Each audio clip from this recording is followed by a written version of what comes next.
Bueno, bienvenidos de regreso otra vez a nuestra clase.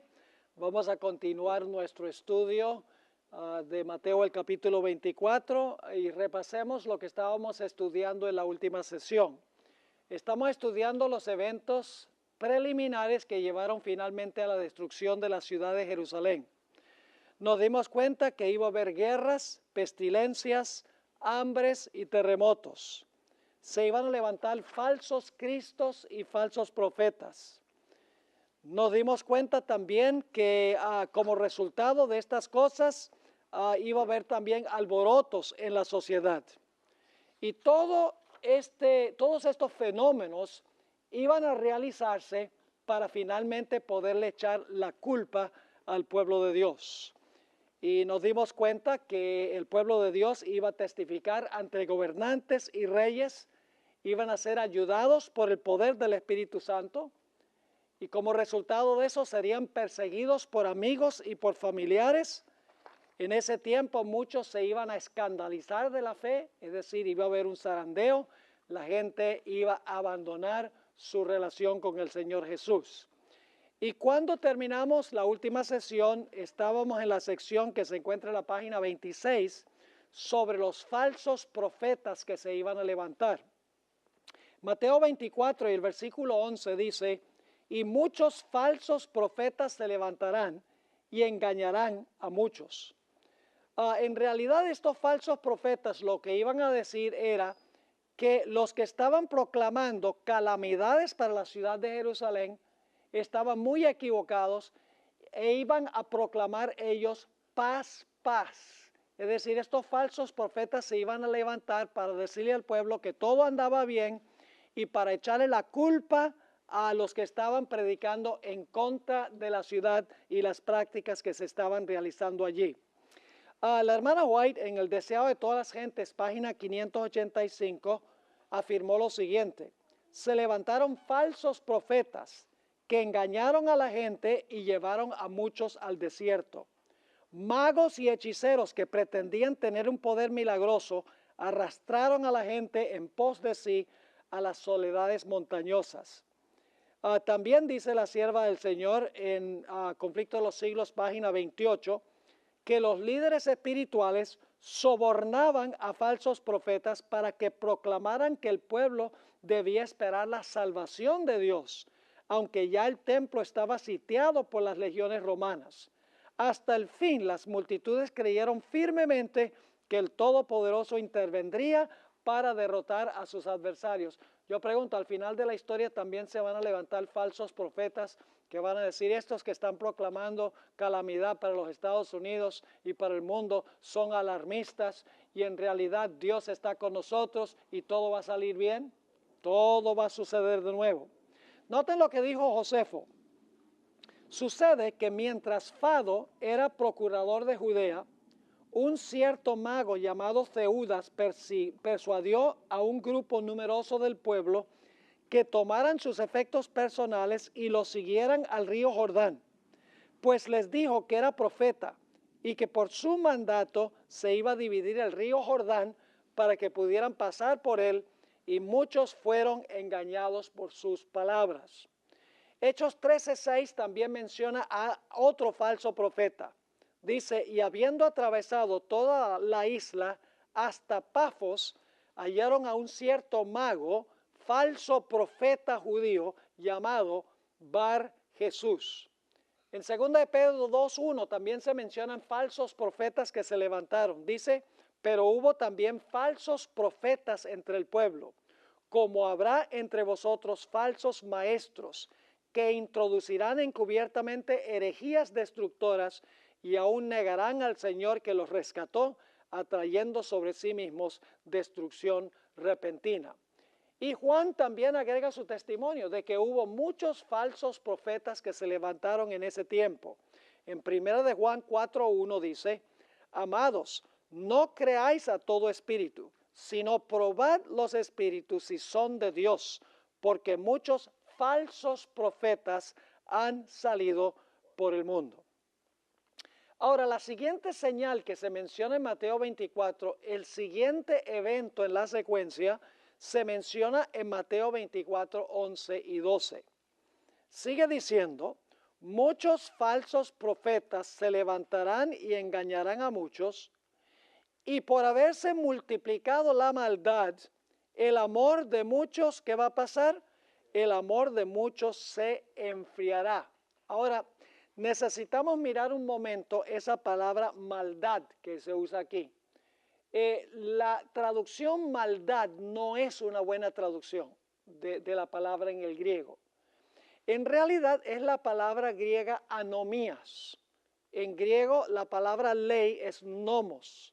Cuando uno le pone una A antes de la palabra, significa en contra de o transgresión de. Es decir, una mejor traducción en vez de maldad sería transgresión de la ley. Es la misma palabra que se encuentra en 1 de Juan 3:4, un texto que usamos mucho los adventistas, donde dice que el pecado es ¿qué cosa? Transgresión de la ley. Es decir, se puede traducir perfectamente esto aquí, y por haberse multiplicado la transgresión de la ley, el amor de muchos el amor de muchos se enfriará. Es la misma palabra que se usa en Mateo 7, 21 al 23, a donde Jesús dice, muchos me dirán en aquel día, Señor, Señor, no profetizamos en tu nombre, no echamos demonios en tu nombre, no hicimos muchos milagros en tu nombre. Y Jesús le va a decir, apartados de mí, obradores de ¿qué? De maldad. Pero nuevamente se debería traducir, apartados de mí, transgresores de la ley. Es decir, por la transgresión de la ley, ¿qué iba a pasar? El amor de muchos se iba a resfriar o se iba a enfriar. ¿Tiene algo que ver la ley con el amor? Cuando se transgrede la ley, ¿desaparece el amor? Sí. Saben que hoy en día es muy popular, aún en nuestra propia iglesia, decir, no, lo que necesitamos es hablar de amor. No hablemos de la ley, hablemos del amor. Los que dicen eso en realidad no entienden lo que están diciendo. Porque la Biblia nos dice que el amor es el cumplimiento de la ley, dice el apóstol San Pablo. En 1 de Juan dice, este es el amor de Dios, que guardemos sus mandamientos. Jesús dijo que los 10 mandamientos se resumen en 2 grandes mandamientos, amar a Dios y amar a nuestro prójimo. Así que la idea de que debemos hablar del amor y no hablar de la ley es una contradicción de términos. Porque cuando una persona transgrede la ley, el resultado es que desaparece o se enfría, ¿qué cosa? Se enfría el amor. Yo pregunto, antes de la destrucción de Jerusalén, la gente estaba transgrediendo la ley de Dios, ¿cómo no? Y como resultado, ¿qué desapareció de la ciudad? Desapareció de la ciudad el amor. Ahora, noten Mateo 24 y el versículo 13. Jesús hace un llamado aquí. Dice, mas el que perseverare hasta el fin, este será ¿qué? Este será salvo. Jesús hace un llamado, dice, mire, cuando estén sucediendo todas estas cosas, tú necesitas perseverar. Ahora, necesitan perseverar por 3 razones. Número 1, según el contexto, por la persecución de los familiares. En segundo lugar, por los tremendos engaños de los falsos profetas. Y en tercer lugar, por el enfriamiento del amor. Es decir, el contexto nos indica por qué debían perseverar. Debían perseverar en primer lugar por causa de la persecución. En segundo lugar, por causa de los engaños de Satanás. Y en tercer lugar, por causa de la transgresión de la ley o el enfriamiento del amor. Ahora, ¿qué es lo que trae paciencia? ¿Qué produce perseverancia o paciencia?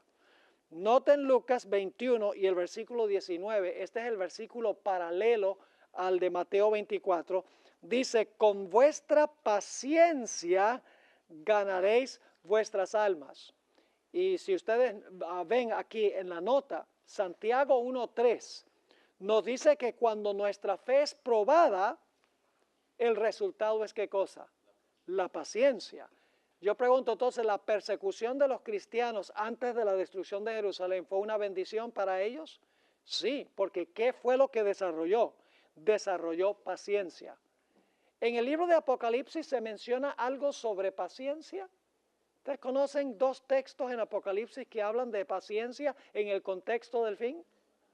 Apocalipsis 13:10 y Apocalipsis 14:12. ¿Han visto ustedes el contexto en el cual aparecen esos dos versículos? Apocalipsis 13:10 es inmediatamente después de la persecución de la bestia por 1260 años y antes de que se levante la segunda bestia que va a perseguir al pueblo de Dios. Hay un llamado allí a la paciencia, y la palabra paciencia ahí es la misma palabra perseverancia. Se debería traducir: aquí está la perseverancia de los santos, la misma palabra que encontramos en Lucas. Y en Apocalipsis 14:12, donde dice aquí está la paciencia de los santos, es nuevamente la palabra perseverancia, y aparece en el contexto de cuando la bestia persiga al pueblo de Dios, cuando se levante una imagen y cuando se imponga la marca de la bestia. Es decir, tanto en Mateo y en Lucas como en Apocalipsis, el contexto es persecución final contra el pueblo de Dios, y Jesús dice, se debe tener perseverancia. Y luego entonces el Señor Jesucristo habla de la predicación final del Evangelio de Dios. En Mateo 24 y el versículo 14 dice, y será predicado este Evangelio del reino en todo el mundo para testimonio a todas las naciones, y entonces vendrá el fin. Ahora necesitamos entender esa palabra mundo que se usa allí. Hay diferentes palabras que se traducen mundo en el Nuevo Testamento, pero la palabra que se usa aquí para mundo es la palabra griega oikumene, que se refiere al lugar habitado. No está hablando en términos geográficos, sino que está hablando de donde viven los habitantes. Es la misma palabra que se usa en Lucas 2 y el versículo 1, donde dice que César Augusto dio un decreto de que todo el mundo fuera ¿qué? Todo el mundo fuera censado. Ahora, no significa que la geografía del mundo va a ser censada, significa que todas las personas, todos los habitantes iban a ser censadas allí en el Imperio Romano. Es decir, cuando dice que el Evangelio iba a ser predicado en todo el mundo, significa el Imperio Romano, porque en ese tiempo el Imperio Romano era el lugar donde habitaba la gente. Pero esto tiene una doble aplicación. Al final de la historia, esto se refiere a la predicación no solo en el Imperio Romano, sino que se refiere a la predicación ¿dónde?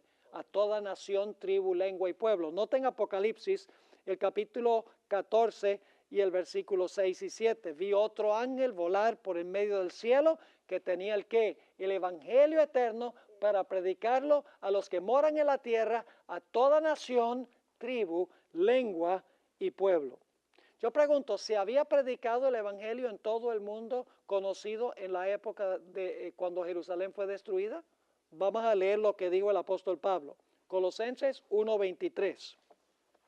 Si en verdad permanecéis fundados y firmes en la fe, y sin moveros de la esperanza del evangelio que habéis oído, el cual se predica ¿a dónde? Dice el apóstol Pablo. En toda la creación que está debajo del cielo, del cual yo, Pablo, fui hecho ministro. Fíjese, el evangelio estaba siendo predicado en toda la creación. Y en Romanos 1:8, el apóstol Pablo dice, primeramente doy gracias a Dios mediante Jesucristo con respecto a todos vosotros, de que vuestra fe se divulga ¿a dónde? Se divulga por todo el mundo. ¿Los fieles estaban predicando el evangelio en todo el mundo habitado de aquella época, según dice el apóstol San Pablo? Correctamente que sí. Ahora, el siguiente punto que tenemos en Mateo el capítulo 24 es la abominación asoladora. Fíjese, se predica el evangelio a todo el mundo y entonces viene la abominación asoladora. ¿De dónde viene esta expresión abominación asoladora? Viene de Daniel 9, 26 y 27. Vamos a leer esa profecía que fue dada centenares de años antes de que el evento ocurriera. Dice, y después de las 62 semanas se quitará la vida al Mesías, y no por sí. Y el pueblo de un príncipe que ha de venir destruirá a la ciudad y el santuario, Con inundación será el fin de ella y hasta el fin de la guerra será talada ¿con qué? Con asolamientos. Estoy leyendo la Reina Valera de 1909, que es una mejor traducción. Dice, y en otra semana confirmará el pacto a muchos, y a la mitad de la semana hará cesar el sacrificio y la ofrenda. Después con la muchedumbre de las que, ahí está la palabra clave otra vez, abominaciones será el desolar. Y esto hasta una entera consumación, y derramaráse la ya determinada sobre el pueblo que, sobre el pueblo asolado. De ahí viene la expresión abominación asoladora. ¿A qué se refería Daniel cuando habla de la abominación asoladora? Está hablando de la destrucción de Jerusalén en el año 70, según hemos estudiado. ¿Qué dijo Jesús cuando salió por última vez del templo? Cuando la Shekinah salió del templo. Dijo en Mateo 23 y el versículo 38, he aquí, vuestra casa os es dejada desierta. Esa palabra desierta se puede traducir asolada. Es la misma palabra asolada. Es decir, la casa de ustedes ha quedado asolada. Ahora, note lo que dice Mateo 24:15. Aquí está el cumplimiento de la profecía de Daniel 9, 26 y 27. Dice Jesús, por tanto, cuando veáis, hay algo que se puede ver, cuando veáis en el lugar santo, ahí dice a dónde lo iban a ver, en el lugar santo, la abominación desoladora, noten las dos palabras claves, abominación desoladora o asoladora, de que habló ¿quién? El profeta Daniel, el que lee, entienda. Ahora, hay tres puntos claves que quiero que notemos en este versículo. Número uno, la abominación era algo que la gente dentro de la ciudad podía ¿qué? Podía ver.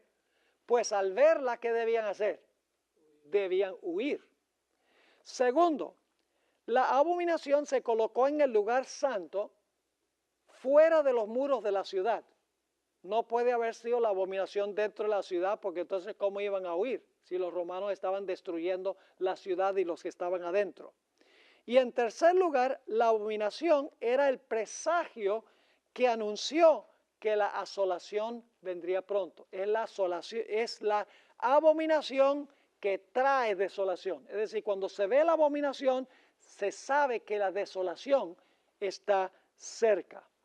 Ahora, ¿saben ustedes que Flavio Josefo aplicó Daniel 9 a la destrucción de Jerusalén? Interesante que él entendió que Daniel estaba profetizando la destrucción de Jerusalén en el año 70. Esto es lo que escribió Josefo. Asimismo, Daniel escribió en cuanto al gobierno romano y que nuestra nación sería asolada por ellos. Interesante que el historiador judío Josefo entendió que Daniel 9, 26 y 27 se cumplió con los romanos que asolaron la ciudad de Jerusalén. Ahora, Marcos presenta un detalle que no está en el Evangelio según Mateo, el capítulo 24 y el versículo 15. Dice que la abominación asoladora iba a estar en un lugar donde no debía estar. Leamos ese versículo. Pero cuando veáis la abominación desoladora de que habló el profeta Daniel, puesta donde no debe estar, el que le entienda, entonces los que estén en Judea huyan a los montes. Así que repasando, la abominación era algo que la gente podía ver dentro de la ciudad. En segundo lugar, se colocó la abominación en el lugar santo, un poco fuera de los muros de la ciudad. Y en tercer lugar, era un anuncio de que la ciudad iba a ser asolada o iba a ser desolada. Ahora, Lucas nos ayuda mucho a entender qué es la abominación asoladora. En Lucas 21 y el versículo 20 se expresa lo que está en Mateo 24:15 de una forma distinta. Dice allí, pero cuando viereis a Jerusalén rodeada de ejércitos. Yo pregunto entonces, ¿dónde es el lugar santo? ¿Es en la ciudad o es fuera de la ciudad? Fuera, porque dice cuando vieran los ejércitos que rodean la ciudad. Así que el lugar santo tiene que estar ¿dónde? Fuera. Dice, cuando viereis a Jerusalén rodeada de ejércitos, sabed entonces que su ¿qué? Que su destrucción o su asolación ha llegado. Así que, ¿cuál es la abominación? Son los ejércitos romanos que tienen rodeada la ciudad, y los judíos consideraban el área fuera de los muros cierta distancia como terreno sagrado o terreno santo. Es decir, los que estaban en la ciudad, cuando vieran la abominación de los soldados romanos rodeando la ciudad, ellos podían estar seguros que el asolamiento o la destrucción iba a venir muy pronto. Es decir, la abominación constó del sitio de la ciudad por los ejércitos romanos. Así que el lugar santo tiene que haber estado fuera de los muros de la ciudad. Ahora surge esta pregunta: ¿cómo podían huir los que vieran la señal? ¿Cómo podían huir los fieles en la ciudad si la ciudad estaba rodeada o sitiada por los romanos? Es una buena pregunta, ¿verdad? Eso lo vamos a cubrir en unos momentos. Los que vieran la señal, ¿qué debían hacer? Huir inmediatamente. ¿Qué iba a pasar si no huían cuando vieran la señal? Quedarían encerrados en la ciudad y vendría sobre ellos asolación y destrucción. Yo pregunto, ¿llegó finalmente la destrucción sobre la ciudad? ¿El asolamiento llegó cuando vieron la señal de la abominación? ¿Cómo no? En Lucas 19, 41 al 44 se describe a lo que sucedió con la ciudad. Aquí está bajando Jesús la cuesta oriental del Monte de los Olivos para entrar por la puerta oriental a la ciudad de Jerusalén. Nos dice, cuando llegó cerca de la ciudad, al verla, lloró sobre ella, diciendo, oh, si también tú conocieses, a lo menos en este tu día, lo que es para tu paz, mas ahora está encubierto de tus ojos. Porque vendrán días sobre ti, esto está hablando de lo que va a pasar cuando vengan los romanos, cuando tus enemigos te rodearán con vallado y te sitiarán y por todas partes te estrecharán. Es decir, iban a circular la ciudad oriente, occidente, norte y sur. Versículo 44. Y te derribarán a tierra y a tus hijos dentro de ti, y no dejarán en ti piedra sobre piedra, por cuanto no conociste el tiempo de tu visitación. Porque rechazaron a Cristo, ¿qué sucedió con la ciudad? La ciudad fue asolada. Yo pregunto, al final de la historia, ¿qué va a pasar? Adelantándome un poquito. Ya no es un ataque directamente contra Cristo, sino contra ¿quiénes? Contra los seguidores de Cristo. Y el que persigue a los seguidores de Cristo, persigue ¿a quién? A Cristo. Saulo, Saulo, ¿por qué me persigues? Fue la voz. Pero Saulo estaba persiguiendo a los cristianos. Pero Jesús dice, al perseguir a los cristianos, ¿me estás persiguiendo a quién? Me estás persiguiendo a mí. Noten lo que dice la hermana White en cuanto a la señal de que iba a venir el asolamiento de la ciudad. Esto se encuentra en El conflicto de los siglos, página 25. Tan pronto como los estandartes del ejército romano idólatra fuesen clavados en el suelo sagrado, ahora fíjense dónde está el lugar santo. Dice, fuesen clavados en el suelo sagrado que se extendía varios estadios más allá de los muros, los creyentes en Cristo debían ¿qué? Huir a un lugar seguro. ¿Dónde quedaba el lugar santo? ¿En la ciudad o fuera de la ciudad? Fuera de la ciudad. ¿Y cuál era la señal? Los estandartes del ejército romano. ¿Recuerdan Lucas? Dice, cuando vieres la ciudad cercada por ejércitos. Ahora fíjense lo que sigue diciendo la hermana White. Al ver la señal preventiva, todos los que quisieran escapar debían hacerlo sin tardar. Tanto en tierra de Judea como en la propia ciudad de Jerusalén, el aviso de la fuga debía ser aprovechado en el acto. todo el que se hallase en aquel instante en el tejado de su casa, no debía entrar en ella ni para tomar consigo los más valiosos tesoros. Los que trabajaban en el campo y en los viñedos no debían perder tiempo en volver por las túnicas que se hubiesen quitado para sobrellevar mejor el calor y la faena del día. Todos debían marcharse sin tardar si no querían verse envueltos en la ruina general. Ahora surge la pregunta, ¿qué era lo que tenían los estandartes romanos que se podría decir era abominación? Bueno, noten lo que dice la sierva del Señor. En el Conflicto de los Siglos, página 39, está hablando del Evangelio de Cristo y hasta dónde alcanzó el Evangelio. Dice, el Evangelio alcanzó hasta las regiones inaccesibles para las ¿qué? Para las águilas de Roma. Qué interesante. ¿Saben lo que tenía el estandarte romano? Esto es lo que vamos a estudiar ahora. El estandarte romano, mis hermanos y hermanas, tenía un águila. Y alrededor del águila había una guirnalda dorada que representaba el sol. Y según dice la sierva del Señor, cuando los estandartes fueron clavados en el suelo, los soldados romanos le rindieron adoración al estandarte romano. Estaban adorando al dios Sol. Vamos a estudiar eso aquí unos momentos. El águila era la insignia oficial que se encontraba en los estandartes del ejército romano o de las legiones romanas, mejor.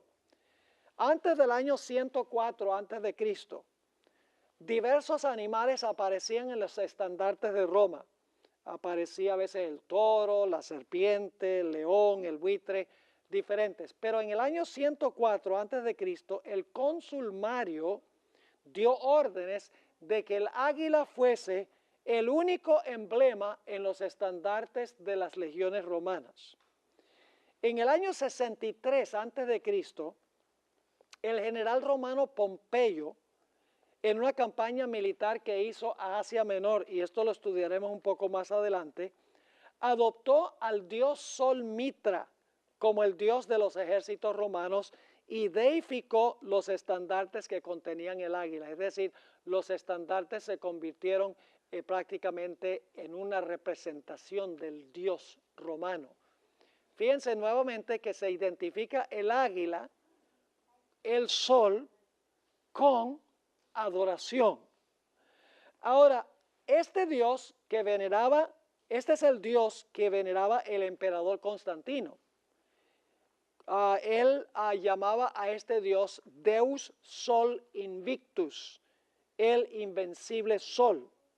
Con el transcurso del tiempo, el estandarte del águila se convirtió en un símbolo de la invincibilidad de Roma. Según los romanos, así como el sol derrotaba cada día las tinieblas, las legiones romanas derrotaban diariamente los enemigos de Roma. Es interesante notar que el águila en el estandarte romano, y yo les voy a dar al concluir esta clase algunas ilustraciones que vamos a estudiar no solo en la próxima sesión, sino en la sesión de la tarde. El águila en el estandarte romano tenía las alas extendidas y en su alrededor tenía una guirnalda circular dorada que representaba el dios Sol Mitra. La cabeza del águila estaba virada hacia la derecha y tenía en sus garras 2 flechas, símbolo de guerra. Ustedes van a tener esta ilustración, van a ver el estandarte romano ilustrado. Josefo nos dice que cuando las legiones romanas circundaron a Jerusalén, clavaron sus estandartes en el suelo y les ofrecieron sacrificios y le rindieron adoración a los estandartes. Estaban rindiéndole adoración al dios Sol, cuyo símbolo era un águila. Yo pregunto, ¿aún en la Biblia el sol y el águila se relacionan? ¿Conocen el texto de Malaquías donde se levantará el sol de justicia con salvación en sus alas? Dice la Biblia. Solo que con los paganos el sol era un dios literal, mientras que en la Biblia el sol es un símbolo de Cristo Jesús. Y el águila es un símbolo de Cristo Jesús. No es Cristo, como pensaban los romanos, que el dios sol y el estandarte en realidad era una representación de Dios. Dice Flavio Josefo, luego venían los alféreces de la barcante águila que se encuentran siempre a la cabeza de cada legión romana. ¿Qué dice Josefo? Que las águilas se encontraban frente a ¿qué? Se encontraban frente a cada división de las legiones romanas. Dice, siendo el rey y más fuerte de todas las aves, que para ellos es símbolo de dominio y un presagio de que iban a conquistar todo cuanto hallasen en su camino. Qué interesante lo que representaba este estandarte que tenía un sol y un águila. Recuerden esto porque vamos a volver a ello en el futuro.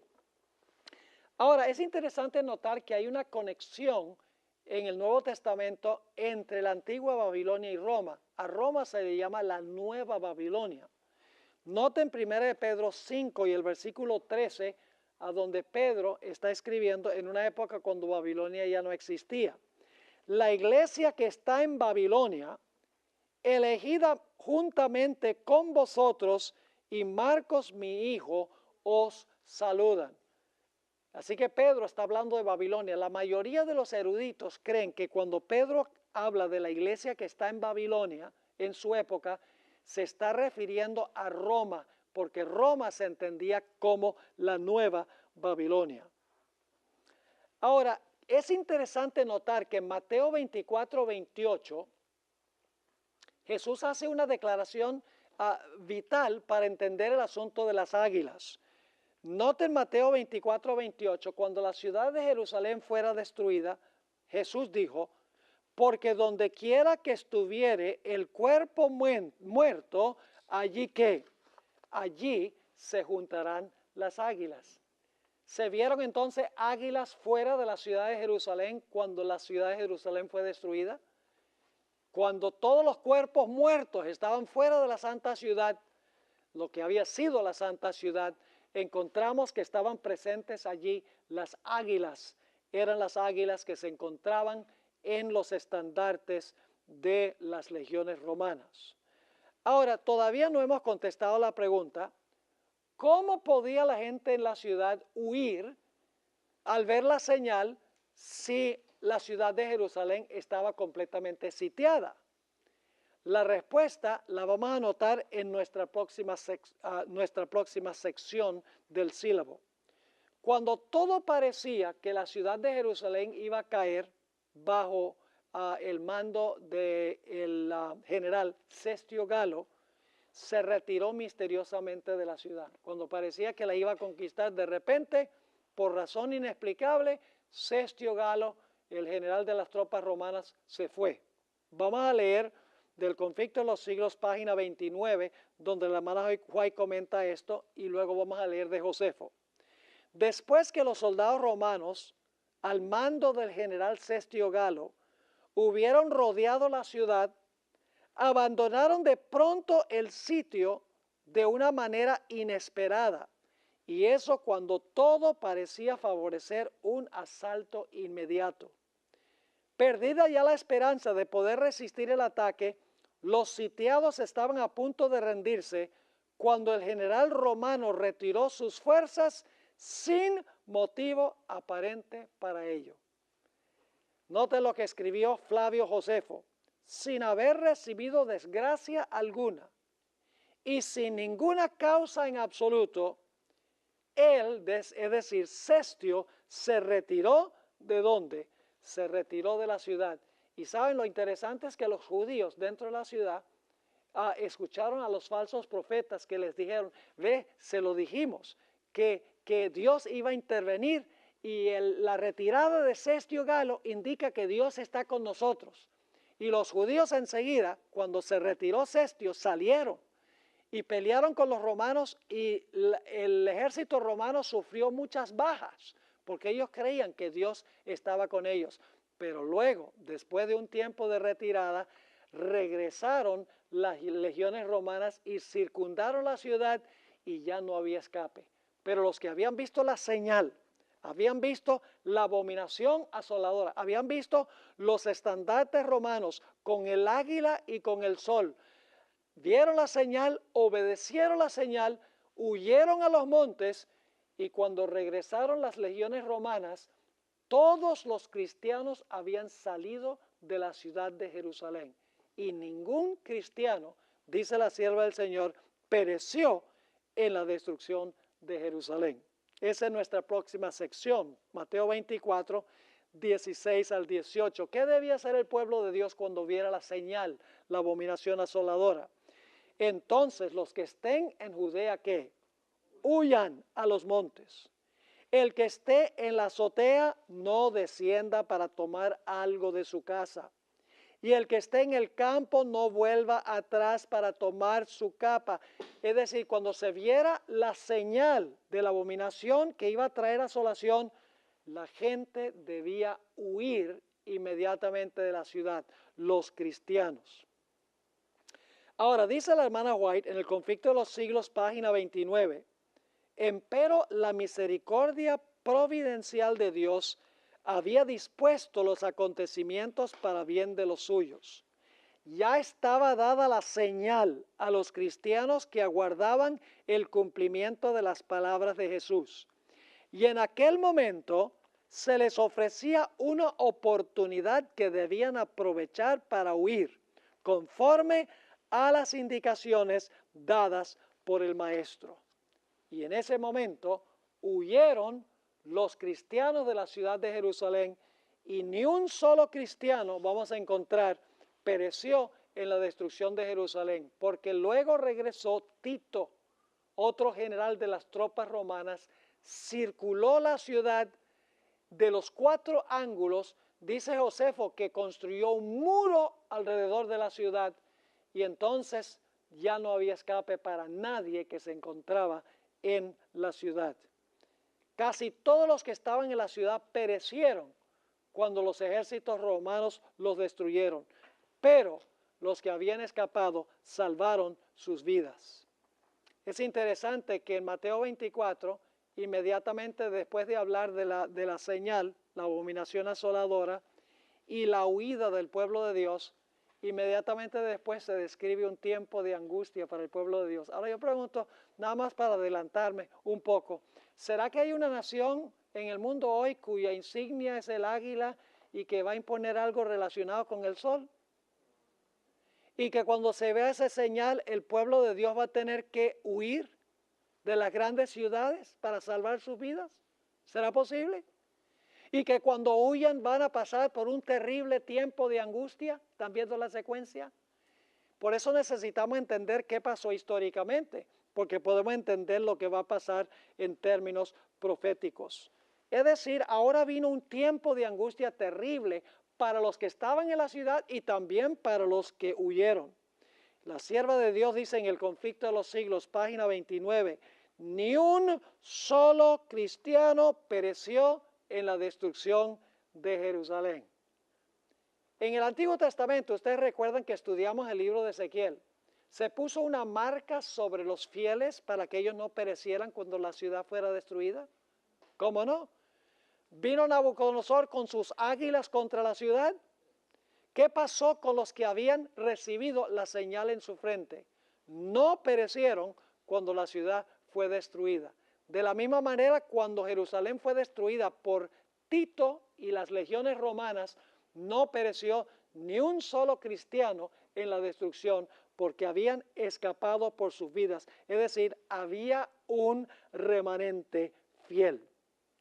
Josefo tenía la tendencia a veces de hablar en forma hiperbólica, es decir, exageraba en su lenguaje. Tuvo esto que decir en cuanto a la destrucción de Jerusalén. Las desgracias que han caído sobre todos los que han vivido desde la fundación del mundo no se pueden comparar con lo que cayó sobre los judíos, con lo que sobrecayó a los judíos. En otras palabras, fue la peor desgracia en la historia del mundo, según Josefo, el sitio de la ciudad y la destrucción final de la ciudad.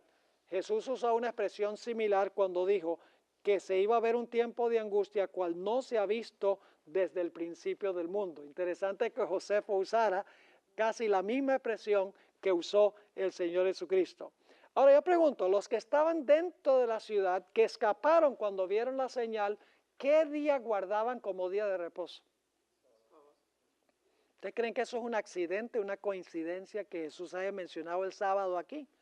En contraste con los estandartes romanos. Dice aquí en Mateo 24 y el versículo 20, orad pues, aquí está hablando Jesús, que vuestra huida no sea en invierno ni en qué, ni en día de reposo, que en realidad se debería traducir ni en sábado. Yo no sé si ustedes conocen la trayectoria de por qué en la versión Reina Valera de 1960 aparece la expresión día de reposo en vez de la palabra sábado. Es muy interesante la historia de esto. Las sociedades bíblicas dijeron que ellos iban a cambiar la palabra sábado, como aparece en la Reina Valera de 1909, y van a cambiarlo a día de reposo, y la Iglesia Adventista protestó, porque la Iglesia Adventista ha apoyado mucho a las sociedades bíblicas. Y por lo tanto la Iglesia Adventista dijo, ¿por qué van a cambiar ustedes de sábado a día de reposo? Cuando la palabra en griego es sábado. Y ellos dijeron, bueno, lo que vamos a hacer entonces, ya que ustedes protestan, es que vamos a poner día de reposo y entonces le ponemos un asterisco chiquitico y al pie de la página pone, aquí equivale a sábado. Pues si equivale a sábado, ¿por qué no ponen sábado? ¿Para qué ponen un asterisco al pie de página, aquí equivale a sábado?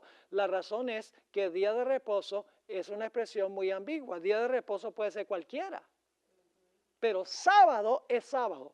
O sea que las sociedades bíblicas lo que quisieron fue suavizar el significado explícito de la Biblia de que el sábado es el día de reposo.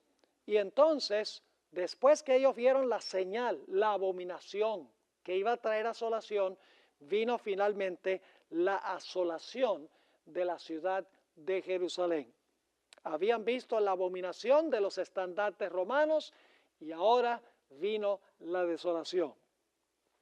Quiero que noten lo que dice Juan 11 y el versículo 48 al 50. Esto es algo que estaba sucediendo a unos 6 meses antes de la muerte del Señor Jesucristo. Resulta que Jesús desempeñó el mayor milagro que haya hecho, según el Espíritu de Profecía, mientras estuvo aquí en la tierra. Jesús resucitó a un hombre que había estado muerto 4 días, a Lázaro. Y en Juan 11 dice que cuando Jesús resucitó a Lázaro, las iglesias de la época, por así decirlo, las sinagogas se empezaron a vaciar. Y todas las personas empezaron a seguir a Jesús.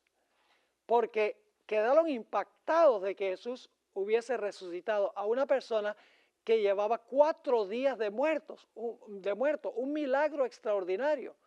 Así que todos empezaron a seguir a Jesús y los líderes espirituales de la nación judía dijeron, esto no podemos permitirlo, porque si lo permitimos, toda la gente va a seguir a Jesús y entonces no va a ser necesario que exista ya la religión judía, ni la nación judía, ni nuestra ciudad, ni nuestro templo, y entonces van a venir los romanos y los romanos van a destruir nuestro templo y nuestra ciudad, nos van a quitar y todo el mundo lo va a seguir a él.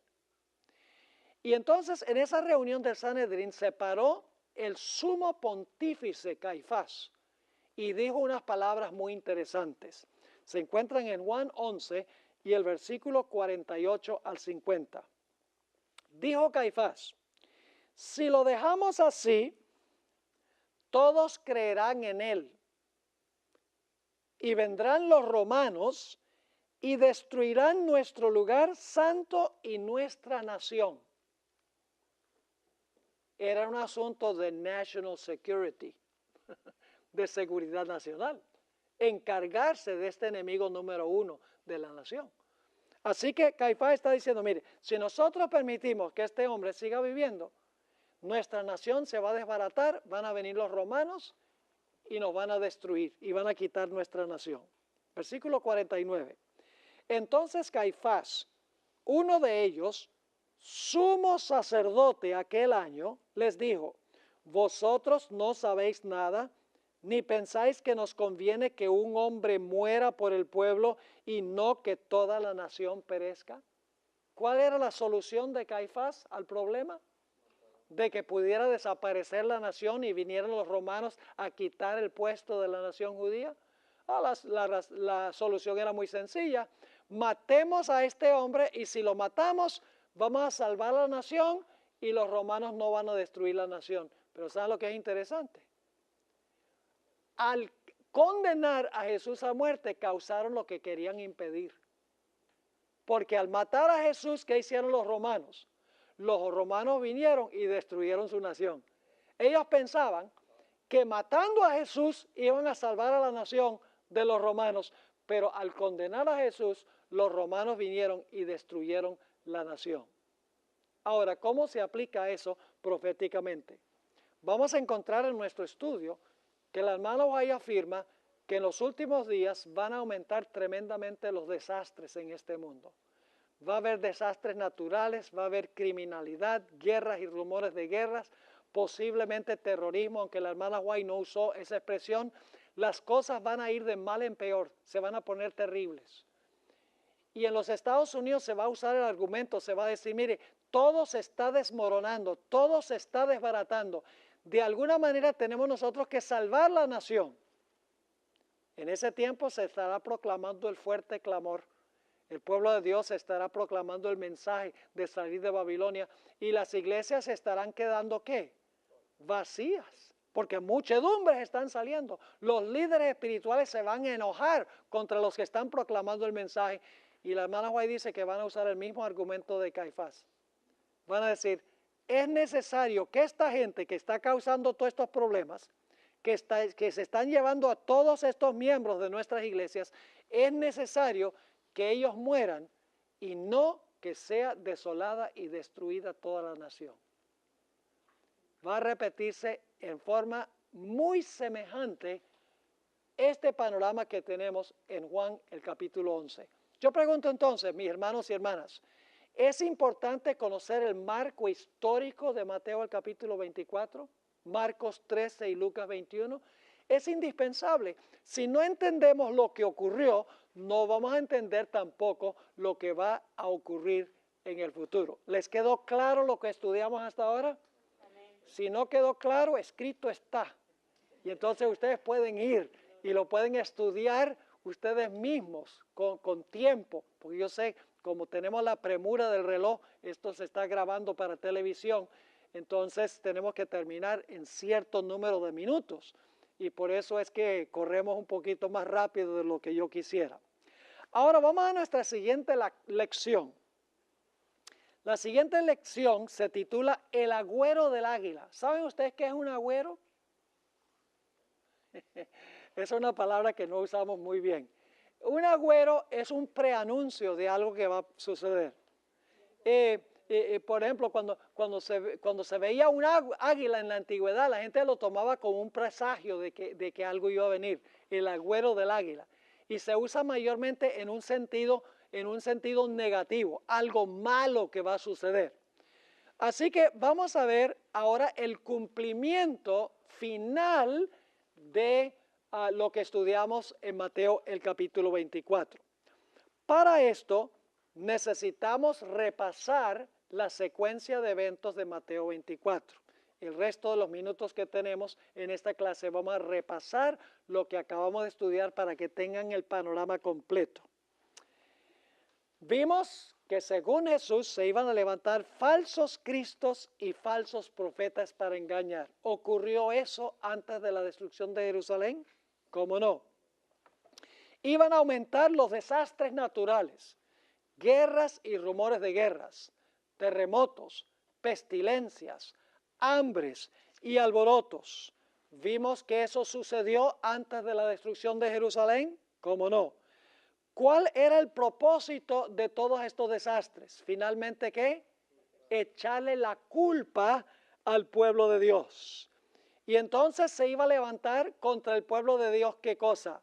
La persecución. sus amigos y sus familiares los iban a perseguir. Esto es lo que podríamos llamar el tiempo de angustia previo. ¿Han oído hablar del tiempo o el pequeño tiempo de angustia en los escritos del Espíritu de Profecía? Hay dos tiempos de angustia en Mateo 24. El primer tiempo de angustia que se menciona aquí es el tiempo de angustia cuando familiares y amigos se están volcando en contra del pueblo de Dios. El último tiempo de angustia es después que se ve la señal de la abominación asoladora. Así que hay un tiempo de persecución por parte de familiares, por parte de amigos, que están echando la culpa al pueblo de Dios por los desastres que están ocurriendo. ¿Y qué tendrá que hacer el pueblo de Dios entonces? ¿Qué tuvo que hacer el pueblo de Dios antes de la destrucción de Jerusalén? Tuvo que testificar ante ¿qué? Ante gobernantes, reyes y magistrados. ¿Qué recibieron para poder testificar? Vimos que recibieron el poder del Espíritu Santo para poder testificar ante reyes y gobernantes. Pero en este tiempo también hubo ¿qué cosa? Un zarandeo. ¿Qué pasó con muchos de los que habían aceptado el mensaje? Se escandalizaron y abandonaron el mensaje, y mencionamos a varios de esos. Se levantaron también falsos profetas para decir que estos que estaban predicando estas cosas eran alarmistas, que no había que hacerles caso, que Jerusalén iba a permanecer para siempre. Es decir, profetizaban paz, paz. Y como resultado de la maldad existente, de la transgresión de la ley, ¿qué pasó con el amor de muchas personas? El amor en la ciudad se enfrió. ¿Es eso una realidad, que se enfrió el amor en la ciudad? Oiga, lo que leímos del Espíritu de Profecía describe una ciudad a donde transgredían la ley y como resultado el amor prácticamente desapareció de la ciudad. Pero luego Jesús instó a sus seguidores que tuvieran ¿qué cosa? Perseverancia, que no abandonaran la fe, que no fueran zarandeados, sino que tuvieran paciencia en la tribulación y en la persecución.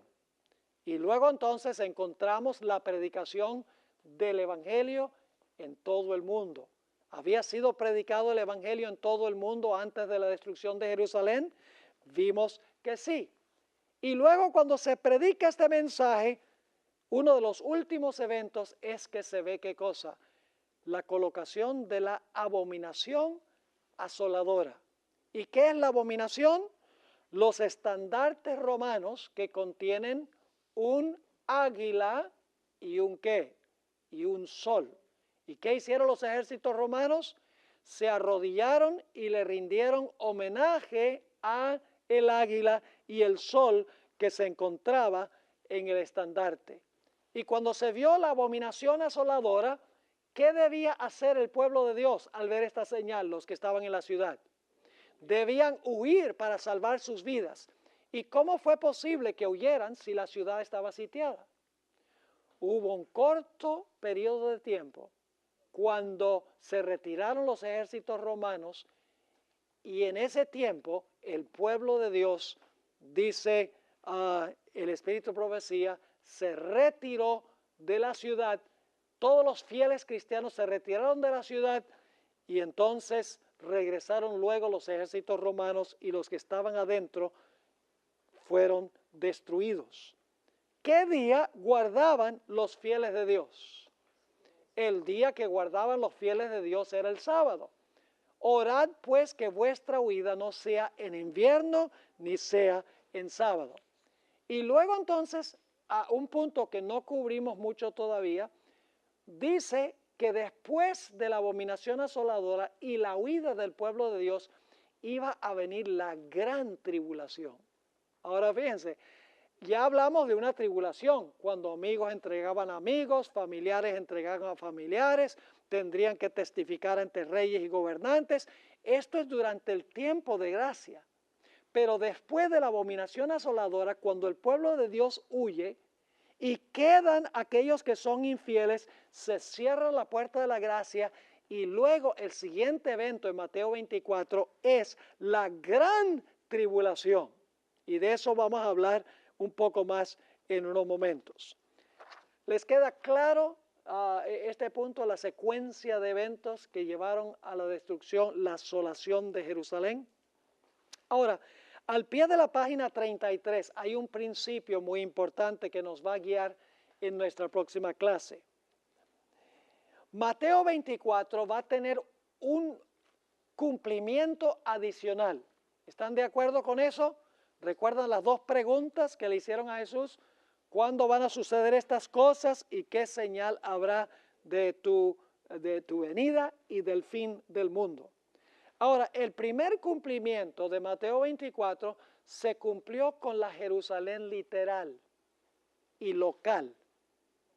Pero el principio es que lo que sucedió literalmente con Jerusalén literal y local en un sitio va a tener un cumplimiento final a nivel global con el Israel ¿qué?